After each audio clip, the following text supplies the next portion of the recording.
അസ്സലാമലൈക്കും. ഇന്നത്തെ വീഡിയോ എന്താ വെച്ചാൽ നമ്മൾ മീൻ വെച്ചിട്ട് ഒരു സിമ്പിളായിട്ടുള്ള ഒരു ബിരിയാണി ഉണ്ടാക്കുന്ന വീഡിയോ ആണ്.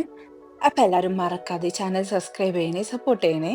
അപ്പോൾ തുടങ്ങിയാൽ ഒരു ചട്ടിയിലേക്ക് കുറച്ച് ഓയിൽ ഒഴിച്ചിട്ട് 3 സവാള നീളത്തിൽ അരിഞ്ഞിട്ട് നന്നായിട്ട് വാട്ടുക. ഇടയ്ക്കൊക്കെ തുറന്ന് നോക്കിയാണ്ടൊന്ന് ഇളക്കി കൊടുക്കണം, അല്ലെങ്കിൽ അടി പിടിച്ചു പോകും.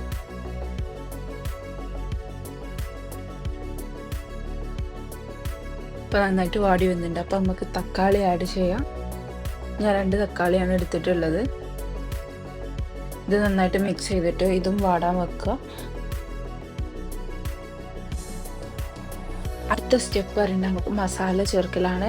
2 ടീസ്പൂൺ ഫിഷ് മസാല, 2 ടീസ്പൂൺ മല്ലിപ്പൊടി,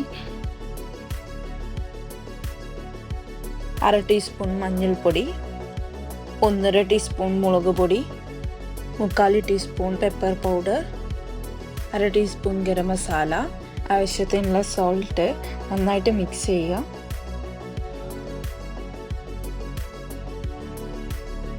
നന്നായിട്ട് മിക്സ് ചെയ്തതിന് ശേഷം കുറച്ച് നേരം അടച്ചു വെച്ചുകൊണ്ട് ആ മസാലേൻ്റെ മണം മാറുന്ന വരെ ഒന്ന് വാട്ടിയെടുക്കുക.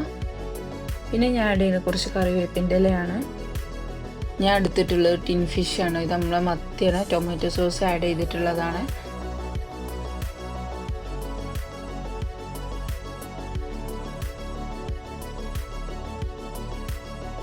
അപ്പോൾ നമുക്ക് ഇതിലേക്ക് ആഡ് ചെയ്യാം.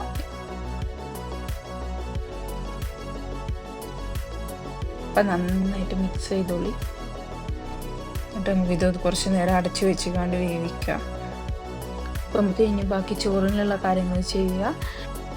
കുറച്ച് ഓയിൽ ആഡ് ചെയ്തതിന് ശേഷം കറാമ്പൂവ്, ഏലക്കായ്, കറാമ്പട്ടയൊക്കെ ആഡ് ചെയ്യുക. മൂത്തതിന് ശേഷം കുറച്ച് വെള്ളം ഒഴിക്കുക. ഞങ്ങളുടെ വെള്ളം യൂസ് ചെയ്യൽ എങ്ങനെയാണെന്ന് വെച്ചാൽ 3 ഗ്ലാസ് അരിക്ക് 5.5 ഗ്ലാസ് വെള്ളമാണ് എടുക്കൽ. നമ്മൾ അരി എടുക്കണം അതേ ഗ്ലാസ്സിൽ തന്നെ വെള്ളം എടുക്കണം. പിന്നെ കുറച്ച് ഉപ്പ് ആഡ് ചെയ്യുക, അതൊന്ന് തിളപ്പിക്കുക. എന്നിട്ട് കുറച്ച് ഞാൻ കറിവേപ്പിൻ്റെ ഇല ഇട്ടിരുന്നു. അപ്പം നമുക്ക് ഇവിടെ നിന്ന് അരി എടുക്കുക. അരി നന്നായിട്ട് വാഷ് ചെയ്യുക. ഞാൻ ഇവിടെ എടുത്തിരിക്കുന്നത് ബസ്മതി റൈസാണ്. അപ്പം നമുക്ക് അതിലേക്ക് ആഡ് ചെയ്യുക. ഇടയ്ക്ക് ഇതൊന്ന് ഇളക്കി കൊടുക്കണം, അല്ലെങ്കിൽ ഇതിന് പല വേവായിരിക്കും. അപ്പോൾ ചോറ് സെറ്റായിട്ടുണ്ട്. അപ്പം മസാലയുടെ ബാക്കി കാര്യങ്ങൾ നോക്കാം.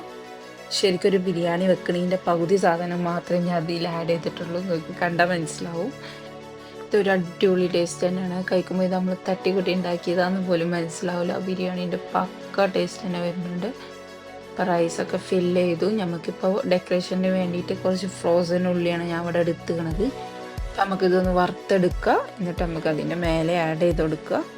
നിങ്ങൾക്ക് വേണമെങ്കിൽ ചെയ്താൽ മതി. ഞാൻ ജസ്റ്റ് ഒരു ഭംഗിക്ക് വേണ്ടി മാത്രം ചെയ്ത് കൊടുത്തതാണ്. മേലെ കുറച്ച് പെപ്പർ പൗഡറും ഗരം മസാലയും ആഡ് ചെയ്യുക. എന്നിട്ട് കുറച്ച് നേരം അരച്ച് വെച്ചതിൻ്റെ ശേഷമായിരിക്കണം അത് വിളമ്പേണ്ടത്. അടിപൊളിയായിട്ട് നല്ല എല്ലായിടത്തും മസാലയൊക്കെ പിടിച്ച് നല്ല അടിപൊളി ടേസ്റ്റ് ആയിക്കാരം. അപ്പോൾ എല്ലാവരും ഇതൊന്ന് ട്രൈ ചെയ്ത് നോക്കണേ. ഇഷ്ടപ്പെട്ട ഒന്ന് സബ്സ്ക്രൈബ് ചെയ്യണേ. റൈസ് എങ്ങനെയുണ്ട് എന്നുള്ള കമൻറ്റിൽ പറയുകയും ചെയ്യണേ.